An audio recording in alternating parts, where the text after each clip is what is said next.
Hello दोस्तों, Dharmaraj GS research centre में आपका स्वागत है।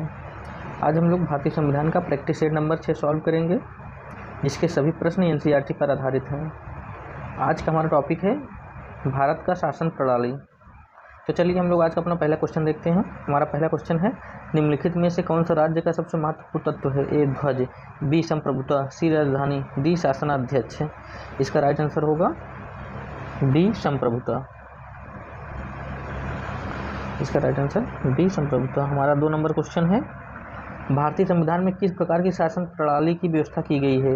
ए लोकतंत्रात्मक, बी अध्यक्षात्मक, सी संसदात्मक, डी अर्ध लोकतंत्रात्मक। इसका राइट आंसर होगा सी संसदात्मक।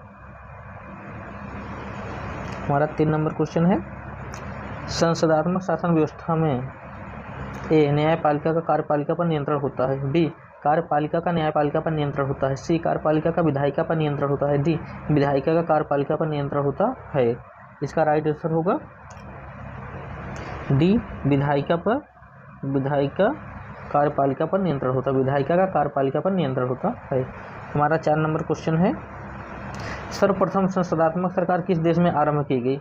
ए ग्रेट ब्रिटेन यूके में, बी फ्रांस में, सी बेल्जियम में, डी स्विट्जरलैंड में। इसका राइट आंसर होगा ए ग्रेट ब्रिटेन यूके में। सर्वप्रथम संसदात्मक सरकार किस देश में आरंभ की गई? ग्रेट ब्रिटेन यूके में। Right answer A.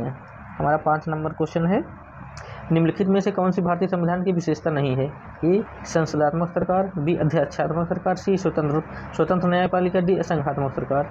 इसका राइट आंसर होगा बी अध्यक्षात्मक सरकार। ये भारतीय संविधान की विशेषता नहीं है, यहाँ संसदात्मक सरकार का है, इसलिए राइट आंसर इसका बी होगा।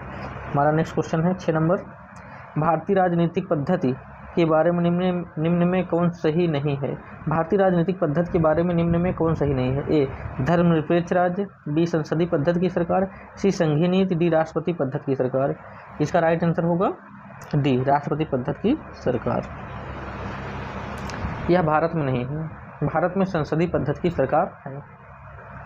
हमारा नेक्स्ट क्वेश्चन है 7 नंबर, संसदीय स्वरूप में शासन का प्रमुख लाभ यह है कि कार्यपालिका और विधानमंडल दोनों स्वतंत्र रूप से कार्य करते हैं, बी यह नीति को निरंतरता प्रदान करता है और यह अधिक दक्ष है, सी कार्यपालिका विधानमंडल के प्रति उत्तरदायी बनी रहती है, डी सरकार के अध्यक्ष को निर्वाचन के बिना नहीं बदला जा सकता है। इसका राइट आंसर होगा सी कार्यपालिका विधानमंडल के प्रति उत्तरदायी बनी रहती है, इसलिए इसका राइट आंसर सी है। हमारा 8 नंबर प्रश्न है, राष्ट्रपति पद्धति में समस्त कार्यपालिका की शक्ति निहित होती है? ए राष्ट्रपति में, बी व्यवस्थापिका में, सी कैबिनेट में, डी उच्च सदन में। इसका राइट आंसर होगा ए राष्ट्रपति पद्धति में समस्त कार्यपालिका की शक्तियाँ निहित होती है राष्ट्रपति में। इसका राइट आंसर ए होगा। हमारा 9 नंबर प्रश्न है, केंद्र सरकार और राज्य सरकारों को प्राधिकार प्राप्त होता है? ए भारतीय संविधान में, बी भारत के राष्ट्रपति में से, सी प्रश्न 9 है, केंद्र सरकार और राज्य सरकारों को प्राधिकार प्राप्त होता है? ए भारतीय संविधान से, बी भारत के राष्ट्रपति से, सी भारत के प्रधानमंत्री से, डी भारत की संसद से। इसका राइट आंसर होगा ए भारतीय संविधान से। हमारा 10 नंबर क्वेश्चन है,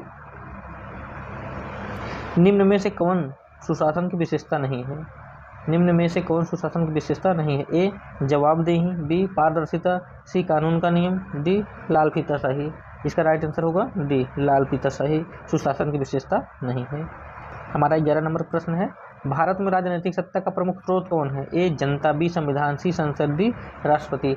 इसका राइट आंसर ए होगा जनता। इसका राइट आंसर ए जनता है। हमारा नेक्स्ट 12 नंबर प्रश्न है, निम्नांकित में से कौन एक अध्यक्षात्मक शासन प्रणाली का आधारभूत तत्व है? ए संविधान की कठोरता, बी एकल कार्यपालिका, सी व्यवस्थापिका की सर्वोच्चता, डी अवशिष्ट अधिकार राज्यों के पास होना। इसका राइट आंसर होगा 12 का बी एकल कार्यपालिका। हमारा नेक्स्ट क्वेश्चन है 13 नंबर, अध्यक्षात्मक शासन का उदय सर्वप्रथम किस देश में हुआ? ए यूगोस्लाविया में, बी मिस्र में, सी स्विट्जरलैंड में, डी संयुक्त राज्य अमेरिका में। इसका राइट आंसर डी होगा, संयुक्त राज्य अमेरिका में अध्यक्षात्मक शासन का उदय हुआ। सर्वप्रथम जो है अध्यक्षात्मक शासन का उदय संयुक्त राज्य अमेरिका में हुआ, इसलिए राइट आंसर इसका डी होगा। हमारा 14 नंबर प्रश्न है, भारतीय संविधान कैसा है? ए कठोर, बी लचीला, सी ना ही कठोर ना ही लचीला, डी अंशतः कठोर और अंशतः लचीला। इसका राइट आंसर होगा डी भारतीय संविधान जो अंशतः कठोर और अंशतः लचीला है। हमारा 15 नंबर प्रश्न है, भारतीय संविधान की प्रकृति क्या है? भारतीय संविधान की प्रकृति क्या है? ए संघीय, बी एकात्मक, सी संसदीय, डी प्रकृति में संघीय किंतु भावना में एकात्मक। इसका राइट आंसर डी होगा। हमारा भारतीय संविधान की प्रकृति जो है प्रकृति में संघीय किंतु भावना में एकात्मक है, इसलिए राइट आंसर डी। हमारा नेक्स्ट क्वेश्चन 16 नंबर, किस वर्ष में जनगण मन को भारत के राष्ट्रगान के रूप में अपनाया गया? ए 1948 में, बी 1949 में, सी 1950 में, डी 1951 में। दोस्तों यह प्रश्न आप लोगों के लिए होमवर्क है, प्लीज़ इसका आंसर आप लोग कमेंट बॉक्स में ज़रूर दीजिएगा। अगर हमारा वीडियो अच्छा लगा दोस्तों प्लीज़ हमारे चैनल को लाइक कमेंट शेयर ज़रूर कीजिएगा। धन्यवाद। जय हिंद दोस्तों।